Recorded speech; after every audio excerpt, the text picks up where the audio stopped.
ताकि पूरे प्रश्नों के उत्तर हो सके।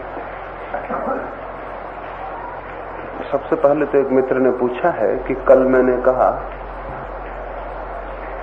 कि खोज छोड़ देनी है,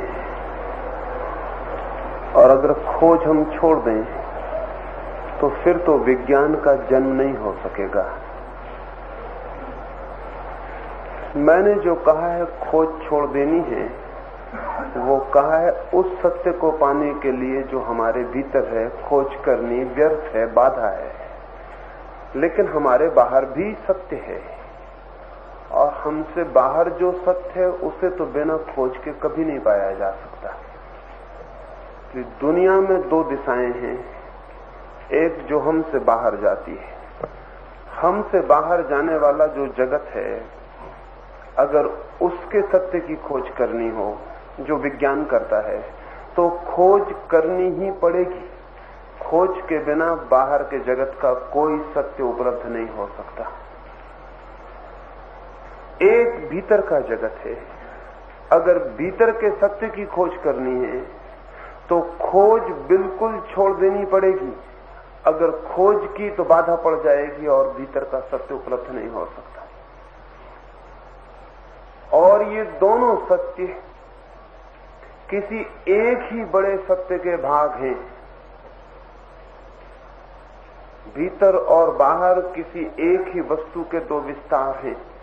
लेकिन जो बाहर से शुरू करना चाहता हो उसके लिए तो अंतहीन खोज है।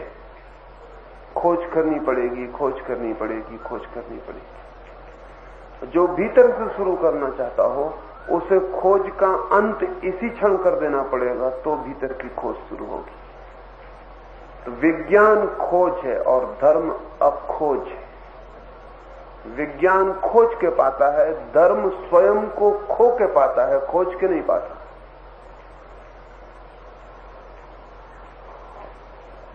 तो मैंने जो बात कही है वो विज्ञान को ध्यान में लेकर नहीं कही है। वो मैंने साधक को, साधना को, धर्म को ध्यान में रख के कही है कि जिसे स्वयं के सत्य को पाना है उसे सब खोज छोड़ देनी चाहिए। विज्ञान की खोज में जिसे जाना है उसे खोज करनी पड़ेगी। लेकिन ध्यान रहे, कोई कितना ही बड़ा वैज्ञानिक हो जाए और बाहर के जगत के कितने ही सत्य खोज ले, तो भी स्वयं के सत्य के जानने के संबंध में वो उतना ही अज्ञानी होता है जितना कोई साधारण जन। इससे उल्टी बात भी सच है।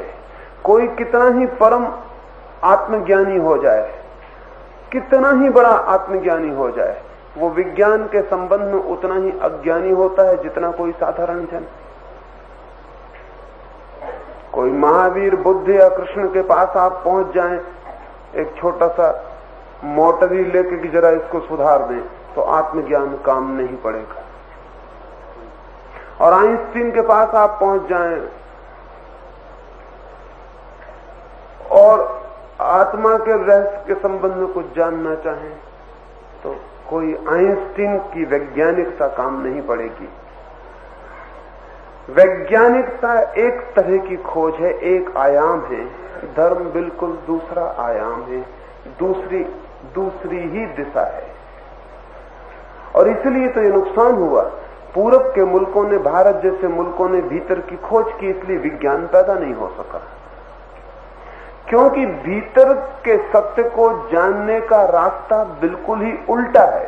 वहां तर्क भी छोड़ देना है, विचार भी छोड़ देना है, इच्छा भी छोड़ देनी है, खोज भी छोड़ देनी है, सब छोड़ देना है। भीतर की खोज का रास्ता सब छोड़ देने का।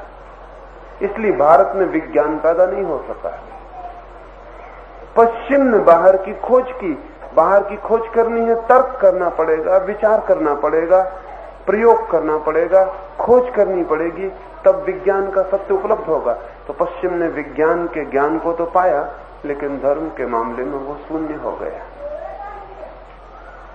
और अगर किसी संस्कृति को पूरा होना है तो उसमें ऐसे लोग भी चाहिए जो भीतर खोजते रहें, जो बाहर की सब खोज छोड़ दें, और ऐसे लोग भी चाहिए जो बाहर खोजते रहें और बाहर के सत्य को भी जानते रहें। हालांकि एक ही आदमी एक ही साथ वैज्ञानिक और धार्मिक भी हो सकता है। कोई ऐसा ना सोचे कि कोई धार्मिक हुआ तो वो वैज्ञानिक नहीं हो सकता, कोई ऐसा भी ना सोचे कि कोई वैज्ञानिक हो गया तो वो धार्मिक नहीं हो सकता। लेकिन अगर ये दोनों काम करने हैं तो दो दिशाओं में काम करना पड़ेगा। जब वो विज्ञान की खोज करेगा तो तर्क, विचार और प्रयोग का उपयोग करना पड़ेगा, और जब स्वयं की खोज करेगा तो तर्क, विचार और प्रयोग सब छोड़ देना पड़ेगा। एक ही आदमी दोनों हो सकता है, लेकिन दोनों होने के लिए उसे दो तरह के प्रयोग करने पड़ेंगे।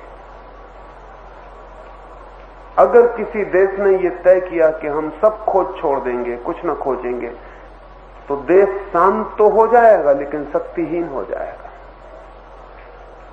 शांत तो हो जाएगा, सुखी हो जाएगा, लेकिन बहुत तरह के कष्टों से गिर जाएगा। भीतर तो आनंदित हो जाएगा, बाहर गुलाम हो जाएगा, दीनहीन हो जाएगा। किसी देश ने अगर तय किया कि हम बाहर की ही खोज करेंगे, संपन्न हो जाएगा, शक्तिशाली हो जाएगा, समृद्ध हो जाएगा, कष्ट बिल्कुल न रह जाएंगे, लेकिन भीतर अशांति और दुख और विक्षिप्तता घेर लेगी। तो किसी देश को अगर सम्यक संस्कृति पैदा करनी हो तो उसे दोनों दिशाओं में काम करना पड़ेगा। और किसी व्यक्ति को अगर मौज हो तो दोनों दिशाओं में काम कर सकता है। वैसे परम लक्ष्य मनुष्य का धर्म है। विज्ञान केवल जीवन को गुजरने का जो रास्ता है उसे थोड़ा ज्यादा सुंदर, ज्यादा शक्तिशाली, ज्यादा संपन्न बना सकता है, लेकिन परम शांति और परम आनंद तो धर्म से ही उपलब्ध होते। दूसरे मित्र ने जो पूछा है तो बहुत से प्रश्न पूछ लिए।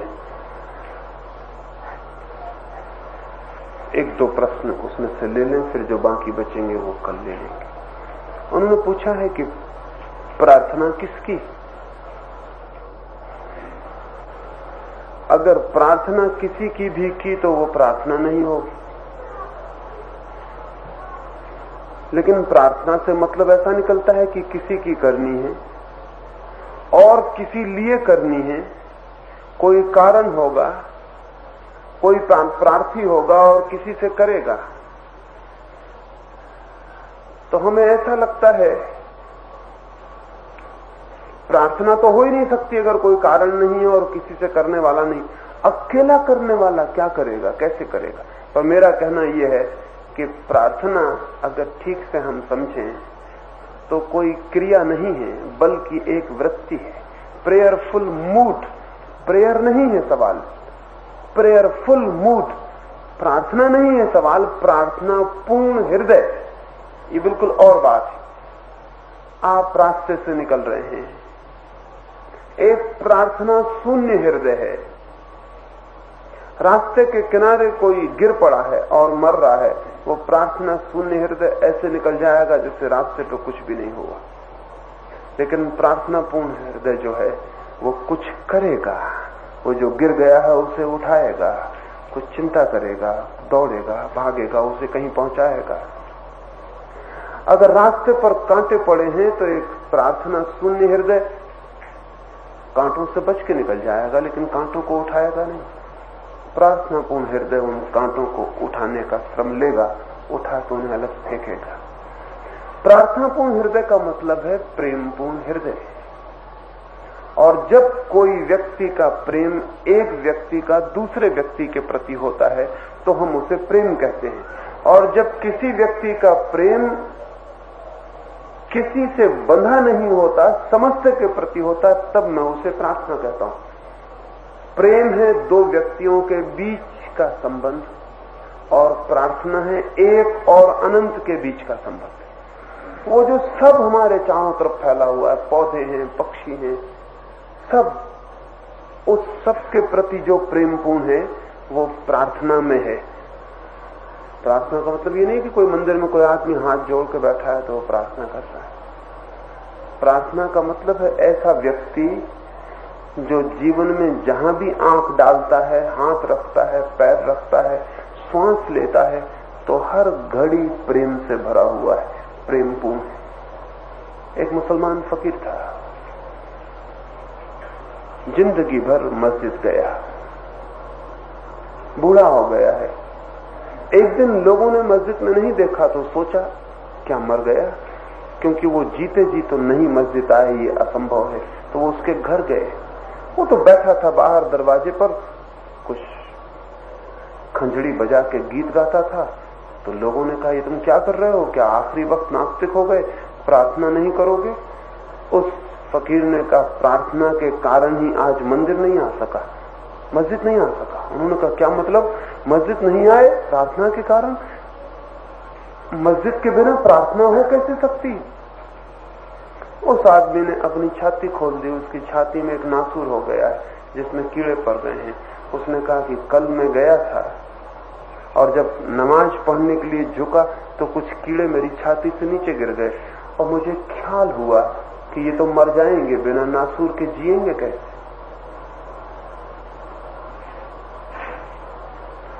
तो फिर आज मैं झुक नहीं सकता हूं। प्रार्थना के कारण आज मस्जिद नहीं आ सका। ये प्रार्थना बहुत कम लोगों की समझ में आएगी, लेकिन जब मैं प्रार्थना की बात करता हूं तो मेरे प्रार्थना का यही अर्थ, प्रेयरफुल मूड, प्रेयरफुल एटीट्यूड। वो हम जो जीवन में जी रहे हैं उसमें सब तरफ हम कितने प्रार्थनापूर्ण हो सकते हैं, ये सवाल है। किसी भगवान और किसी देवता की आराधना की बात नहीं। प्रार्थना मेरे लिए प्रेम का ही अर्थ रखती है। तो मैं निरंतर कहता हूं प्रेम ही प्रार्थना है। अगर हम एक व्यक्ति से बंध जाते हैं तो प्रेम की धारा रुक जाती है और प्रेम मोह बन जाता है। और अगर हम फैल जाते हैं और प्रेम की धारा मुक्त हो जाती है तो प्रेम प्रार्थना बन जाती है। इसे थोड़ा ख्याल कर लेना। अगर एक व्यक्ति पर प्रेम रुक जाए तो मोह बन जाता है और बंधन का कारण हो जाता है। और अगर फैलता चला जाए प्रेम और सब पर फैलता चला जाए और धीरे धीरे बेशर्त हो जाए, अनकंडीशनल हो जाए, हमारी कोई शर्त न रह जाए कि हम इससे प्रेम करेंगे, हमारा केवल एक भाव रह जाए कि हम प्रेम ही कर सकते हैं, हम कुछ और कर ही नहीं सकते।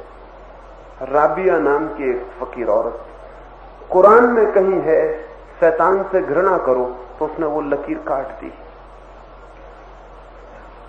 कोई मित्र ठहरा हुआ था, उसने कहा कुरान में संशोधन किसने किया? कुरान में कोई संशोधन कर सकता है? धर्म ग्रंथ में तो संशोधन नहीं हो सकता।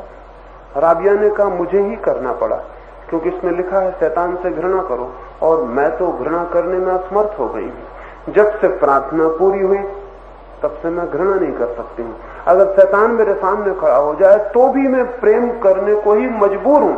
ये सवाल उसका नहीं है कि वो कौन है, ये सवाल मेरा है, क्योंकि मेरे पास सिवाय प्रेम के कुछ है ही नहीं। तो मुझे ये लकीर काट देनी पड़ी। ये लकीर ठीक नहीं है। अब तो मेरे सामने भगवान आए तो और शैतान आए तो मैं प्रार्थना ही कर सकती हूं, मैं प्रेम ही कर सकती हूं।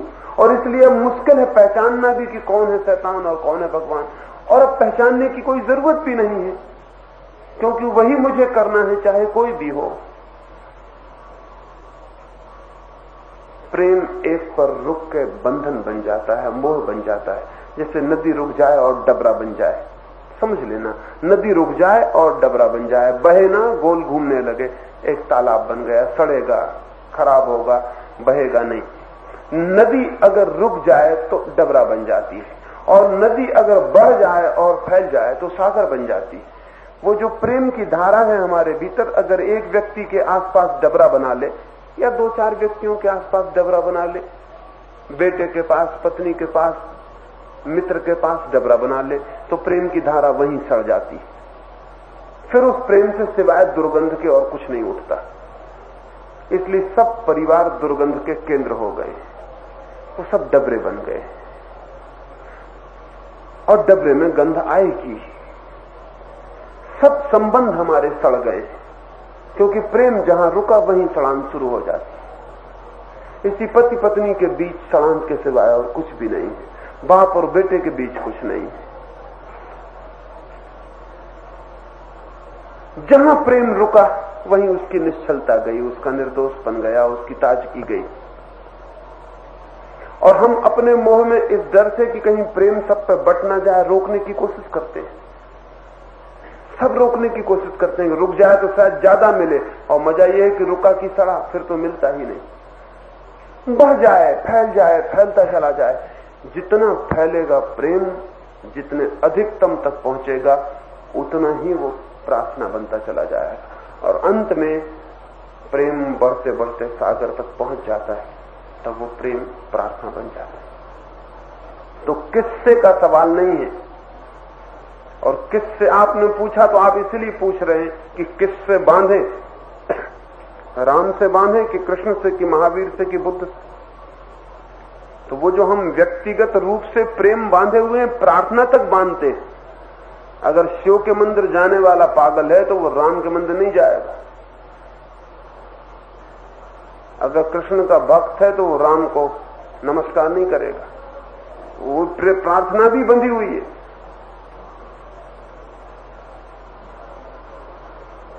रास्ते पे इतने मंदिर पहुंचते हैं, अपना अपना मंदिर है। अब मंदिर भी कहीं अपना अपना हो सकता है, मंदिर भी अपना अपना। मंदिर तो परमात्मा का हो सकता है, लेकिन सबके अपने अपने मंदिर हैं। उन मंदिरों में भी संप्रदाय है। महावीर कोई मानने वाले एक ही मंदिर में मुकदमेबाजी करेंगे, क्योंकि उन किसी का महावीर कपड़े पहनता है, किसी का महावीर नंगा रहता है। तो नंगा रहने वाला कपड़े नहीं पहनने देगा, कपड़े पहनने वाला नंगा नहीं रहने देगा, और झगड़ा जारी। बड़े मजे की बात है, मैंने एक घटना सुनी कि एक गांव में गणेश का उत्सव होता है। गणेश निकलते हैं, सारे गांव के अलग अलग लोग अलग अलग गणेश बनाते हैं, सबके अपने अपने गणेश हैं। ब्राह्मणों का गणेश अलग है, लोहारों का गणेश अलग है, बनियों का गणेश अलग है, शूद्रों के गणेश अलग है, और सबके गणेश है। उनका जुलूस निकलता है। सबसे पहले ब्राह्मण का गणेश होता है, नियम से ऐसा ही चलता है। लेकिन उस दिन क्या हुआ कि ब्राह्मणों के गणेश के आने में जरा देरी हो गई और तेलियों का गणेश पहले पहुंच गए। तो जब ब्राह्मण आए तो तेलियों का गणेश आगे हो गया। ये बर्दाश्त के बाहर है, कहीं तेलियों का गणेश और आगे हो जाए। तो ब्राह्मणों का हटाओ साले तेलियों के गणेश को। गणेश भी तेलियों का, हटाओ इसको पीछे। कभी ऐसा हुआ है ब्राह्मणों का गणेश आगे होता है और तेलियों के गणेश को पीछे हटा दिया गया है जबरदस्ती, और ब्राह्मणों का गणेश आगे हो गया। अगर गणेश कहीं भी होंगे तो अपनी खोपड़ी ठोक रहे होंगे।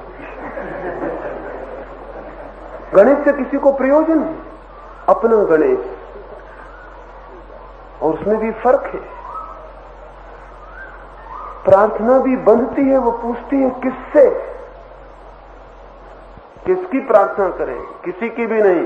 प्रार्थना का मतलब ही है सबकी।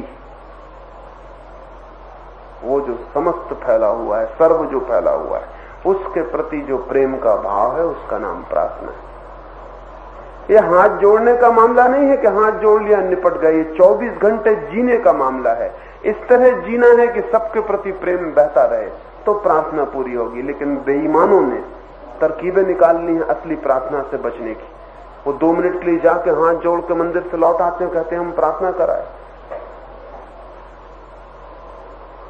ये तरकीबें हैं और बेईमानियां हैं। इस तरह तरकीब ये है कि हम किस तरह बच जाएं असली प्रार्थना से।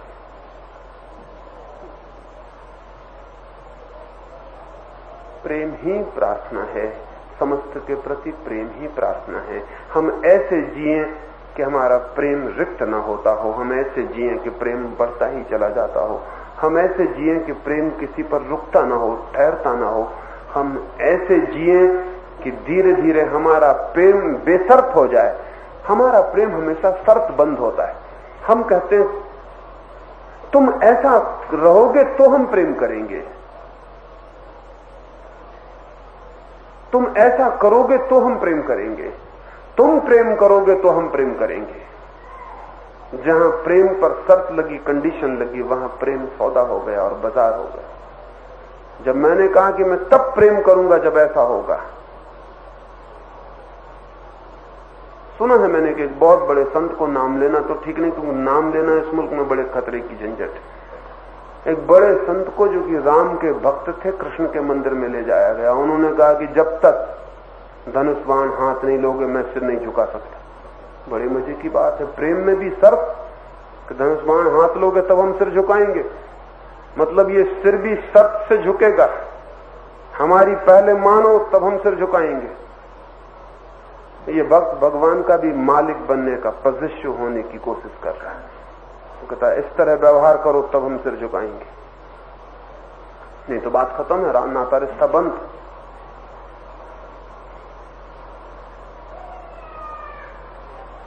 ये जो हमारा मस्तिष्क है ये प्रार्थनापूर्ण नहीं हो सकता। शर्त से बंधा हुआ आदमी कभी प्रार्थनापूर्ण नहीं हो सकता। बेशर्त इसलिए नहीं कि तुम कैसे हो, इसलिए कि मैं प्रेम ही दे सकता हूं, प्रेम ही देना चाहता हूं, प्रेम ही देने की मेरी क्षमता है और कुछ मेरे पास नहीं है। तुम क्या करोगे ये सवाल महत्वपूर्ण नहीं। एक छोटी सी बात, फिर मैं अपनी बात पूरी करूं, फिर कल जो प्रश्न रह जाएंगे हम बात कर लेंगे। बुद्ध के पास एक दिन सुबह सुबह एक आदमी आया और उनके ऊपर थूक दिया। बुद्ध ने चादर से अपना मुंह पोंछ लिया और उस आदमी से कहा और कुछ कहना है? कोई आदमी आपके ऊपर थूके तो आप ये कहेंगे कि कुछ और कहना है? पास बैठे भिक्षु तो क्रोध से भर गए। उन्होंने कहा क्या आप पूछ रहे हैं, कुछ और कहना है? बुद्ध ने कहा जहां तक मैं जानता हूं इस आदमी के मन में इतना क्रोध है कि शब्दों से नहीं कह सका, थूक कर कहा है। लेकिन मैं समझ गया कि इसे कुछ कहना है। क्रोध इतना ज्यादा है कि शब्द से नहीं कह पाता है, थूक के कहता है। प्रेम ज्यादा होता है, आदमी शब्द से नहीं कहता, किसी को गले लगा के कहता है। इसने थूक के जो कहा वो हम समझ गए, अब और भी कुछ कहना है कि बात खत्म हो गई। वो आदमी तो हैरान हो गया, क्योंकि ये तो सोच ही नहीं था कि थूकने का ये उत्तर मिलेगा। उठ के चला गया, रात भर सो नहीं सका, दूसरे दिन क्षमा मांगने आया तो बुद्ध के पैर पे पड़ गया, आंसू गिराने लगा। जब उठा तो बुद्ध ने कहा और कुछ कहना है? तो आसपास से भिक्षुओं का आप क्या कहते हैं? उनका देखो ना, मैंने तुमसे कल कहा। अब ये आदमी आज भी कुछ कहना चाहता है, लेकिन ऐसे भाव से भर गया कि आंसू गिराता है, शब्द नहीं मिलते, पैर पकड़ता है, शब्द नहीं मिलते। हम समझ गए, लेकिन कुछ और कहना है। उस आदमी ने कहा कुछ और तो नहीं, यही कहना है कि रात भर में सो नहीं सका, क्योंकि मुझे लगा कि आप आज तक सदा आपका प्रेम मिला, थूक के मैंने योग्यता खो दी, अब आपका प्रेम मुझे कभी नहीं मिल सकेगा। बुद्ध ने कहा सुनो आश्चर्य, क्या मैं तुम्हें इसलिए प्रेम करता था कि तुम मेरे ऊपर थूकते नहीं थे? क्या मेरे प्रेम करने का यह कारण था कि तुम थूकते नहीं थे? तुम कारण ही नहीं थे मेरे प्रेम करने में। मैं प्रेम करता हूं क्योंकि मैं मजबूर हूं और प्रेम के सिवाय कुछ भी नहीं कर सकता हूं। एक दिया जलता है, कोई भी उसके पास से निकले, वो इसलिए थोड़ी उसके ऊपर उसकी रोशनी गिरती है कि तुम कैसे हो। रोशनी दिए का स्वभाव है, वो गिरती है। तुम कोई भी निकले, दुश्मन निकले, दोस्त निकले, दिए को बुझाने वाला दिए के पास आए तो भी रोशनी गिरती। तो बुद्ध ने कहा मैं प्रेम करता हूं क्योंकि मैं प्रेम हूं। तुम कैसे हो ये बात अर्थहीन है। तुम थूकते हो कि पत्थर मारते हो कि पैर छूते हो, ये बात निष्प्रयोजन, इससे कोई संगति नहीं है, ये संदर्भ नहीं है। तुम्हें जो करना हो तुम करो, मुझे जो करना है मुझे करने दो। मुझे प्रेम करना है, वो मैं करता रहूंगा। तुम्हें जो करना है वो तुम करते रहना, और देखना यह है कि प्रेम जीतता है कि घृणा जीतती है। यह आदमी प्रेमपूर्ण है, यह आदमी प्रेयरफुल है, यह आदमी प्रार्थनापूर्ण है। ऐसे चित्त का नाम प्रार्थना है। फिर और जो रह गए हैं कल बात करें। उपासना का मतलब होता है उसके पास बैठना।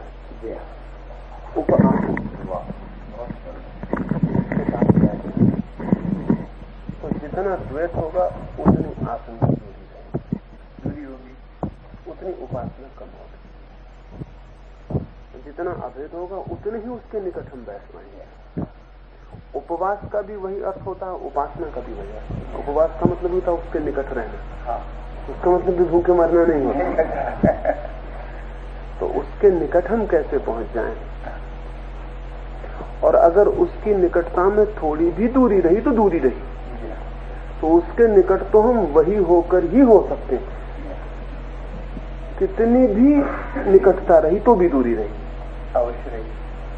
निकटता भी दूरी का ही नाम है, कम दूरी का नाम, बाकी दूरी का नाम। तो ठीक निकट तो हम तभी हो सकते हैं जब हम वही हो जाएं।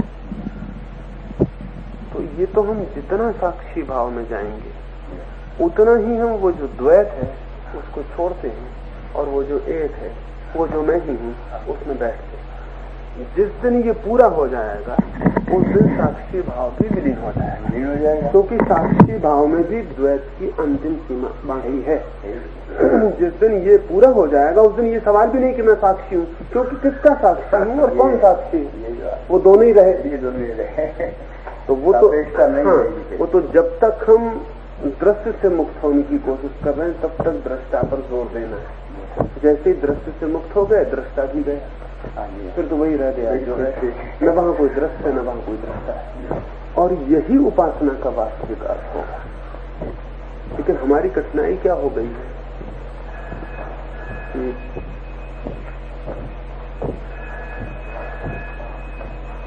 हमेशा जो भी कहा जाएगा वो थोड़े दिन में जड़ हो जाता है,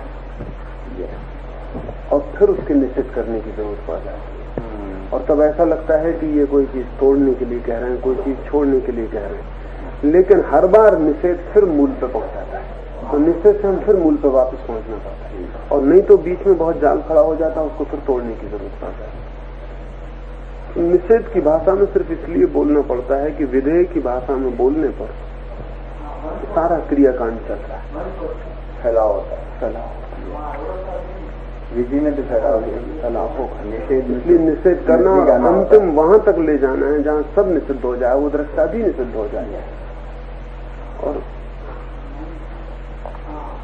उसके निकटतम जो द्वैत है वो साक्षी का है।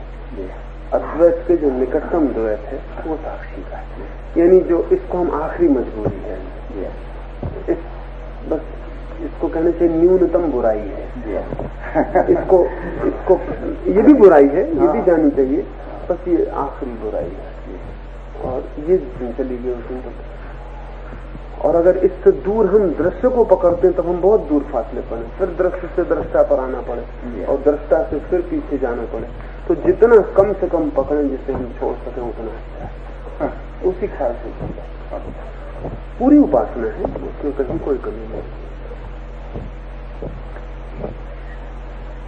आप तो सर्वत्र घूमते ही हैं, लेकिन मैं तो उदयपुर की संबंध में अर्ज करता हूँ, या हम लोगों की इसे हम देखते हैं तो सचमुच सच्ची जिज्ञासा वालों की जिज्ञासा जगती जरूर, बिल्कुल जगती है। ये तो प्रत्येक की जगती है, जो बिल्कुल अकारण भी आंखें खड़ा हो गया हो, हाँ, मनोरंजन के लिए भी आंखें खड़ा हो गया, फिर रास्ते से निकलता भी खड़ा हो गया हो, उसमें भी कुछ होता है। सत्संग की बड़ी, हाँ, कुछ न कुछ होता है, कुछ न कुछ होता है। लेकिन इसको बड़ी जलती हुई जिज्ञासा कहें बहुत थोड़े से लोगों में, इसीलिए तो इतनी मेहनत करने पर भी बहुत ज्यादा परिणाम नहीं दिखता। नहीं तो एक गांव में एक आदमी भी ठीक जिज्ञासु हो तो पूरे गांव की हवा बदलनी है, क्योंकि वो एक ऐसे ही जैसे कि हजारों बुझे दिए रखे हों और एक दिया भी जल जाए तो भी उस जगह क्रांति हो, और उस एक जले हुए दिए को देख के हजारों बुझे दियों के प्राणों में प्यास जगनी शुरू हो जाती है। हम कैसे चलें? थोड़े से लोग चाहिए, कोई बहुत लाखों लोगों की जरूरत नहीं है। एक एक गांव में एक एक आदमी भी ऐसा हो जो कि सच में ही जिज्ञासा से भरा, तो बड़ा क्रांति का केंद्र बन जाए। बहुत कम लोग, लेकिन कुछ लोग हैं, और कुछ लोग हैं इसीलिए कोई धारा टूटती नहीं, और नहीं तो पूरी धारा तो विपरीत चली गई, वो कभी भी टूट गई। यानी पूरा का पूरा जनमानस तो बिल्कुल ही विपरीत चला गया है। कुछ थोड़े से लोग हैं जो सूत्र को कायम रखे हुए और किसी न किसी तरह उसको आहुति देके सूत्र को बनाया। अब देखिए, आप तर्क के संबंध में रात को कितना बोले हैं, हद कर दिया आपने, लेकिन आज सैकड़ों तर्क फिर आज सामने आने वाले लोग समझे नहीं इसका मतलब। तर्क इसमें फर्क पड़ने वाला नहीं कोई फर्क नहीं। और बुद्धिवादी लोग तो खास करके कुछ इसमें ही अपना वो मानते हैं कि हाँ कुछ विशेषता। कुछ नहीं, सिर्फ व्यायाम है। हाँ ठीक है, व्यायाम करने के लिए अच्छा है, इसका कोई। अब जिनका साधन के संबंध में विरोधाभास का है सदा, या तो लोग ये समझेंगे कि उनको समझाया जाए कि पैर पड़ो, तो वो समझेंगे, या मत पढ़ो, या ये समझ जाएंगे कि मत पढ़ो, तो ये भी समझ जाएंगे कि मत पढ़ो। लेकिन एक आदमी पैर पढ़ते वक्त पैर पढ़ ही नहीं रहा है, ये उन्हें कभी नहीं दिखाई पड़ता। वो कुछ और ही कर रहा है, इसको उन्हें पता भी नहीं होता, ये उन्हें पता भी नहीं होता। वो उनकी कल्पना के बाहर है। लेकिन उन्हें और बातें समझ में आती हैं, जैसे उनको गुस्सा आ जाए और क्रोध आ जाए तो वो किसी का सिर तोड़ने को तैयार हो जाते हैं, किसी के सिर पर जूता मारने को तैयार हो जाते हैं। उनको कभी ख्याल नहीं आता किसी के सिर पर जूता मारने से क्या होगा, लेकिन वो अपना एक भाव प्रकट कर रहे हैं। अब किसी को किसी से प्रेम हो जाता, वो उसको गले लगा लेता है। कभी नहीं सोचते गले लगाने से क्या होगा। हमारे भीतर जो भाव उठते हैं उनकी अभिव्यक्तियां हैं। अभी 6 साल पहले की बात कर रहा हूँ मैं आपके सामने। भाई मौजूद है, भाई पुष्कर विराजे थे 5 महीना, 5 महीने तक भाई पुष्कर विराजे थे, शरण नहीं जा दे रहा हूं। उसके भीतर क्या हो रहा है ये सवाल है, पैर का सवाल नहीं है। उसके भीतर कहीं कोई बात उठी है जो वो जानता भी नहीं है, और उसका सिर पैर से जुड़ गया है। उसे क्या मिल रहा है क्या नहीं मिल रहा है ये किसी दूसरे का समझने का मामला नहीं है। लेकिन उसकी देखा देखी अगर कोई किसी के पैर में सिर रख रहा हो तो उससे कुछ भी नहीं मिल रहा है। यही बात है। मैं एक सूफी कहानी पढ़ रहा था। एक सूफी फकीर जुन्नैद एक कहानी कहता था। एक माली है और एक बगीचे में अंगूर लगा रहा है। तो माली की उम्र कोई 60 साल की, और जो अंगूर वो लगा रहा है वो उस जाति का है जिसमें 30 साल बाद फला है। तो गांव का सम्राट वहां से निकला है, उसने घोड़ा रोक दिया और उसने कहा कि बूढ़ा ये क्या कर रहा है, ये अंगूर तो 30 साल बाद आएगा और तू तो तब तक होगा भी नहीं, तेरी उम्र क्या है, 60 साल की उम्र। तो उस बूढ़े माली ने कहा कि मालिक, हमने बहुत से उन वृक्षों के फल खाए जिन्हें हमने नहीं लगाया, और जिनने लगाया था वो अब नहीं थे उनके फल खाने को। तो हम अगर ऐसे वृक्ष न लगा जाएं जिनके फल वो खाएं जो हमसे पीछे हैं, तो कर्तव्य पूरा न होगा। सभी फल हम अपने खाने के लिए नहीं लगाते। तो राजा ने कहा ठीक, तेरी हिम्मत, तेरे साहस से हम खुश हैं, और अगर तू जिंदा रहे और मैं भी जिंदा रह जाऊं तो पहले फल इस वृक्ष के मुझे पहुंचा दे। 30 साल वो माली जिंदा रह गया, राजा भी। तो उसने पहले जो अंगूर आए वो सम्राट को भेजे। सम्राट के पास जब अंगूर पहुंचे और खबर पहुंची कि उस माली ने भेजे हैं जिससे आपने कहा था कि ये फल नहीं खा सकेगा, तो सम्राट ने कहा कि जितने अंगूर, जितने वजन के, उतने हीरे वगैरह भर के टोकरी में वापस पहुंचा दे। वो आदमी हिम्मत का और जान रहा है। ये खबर तो पूरे गांव में फैल गई कि एक माली ने अंगूर के झुक्के भेजे और उत्तर में साधारण अंगूरों के लिए राजा ने हीरे जवाहरात भेजे। दूसरे दिन तो सारे गांव के लोग अंगूर लेके खड़े हैं।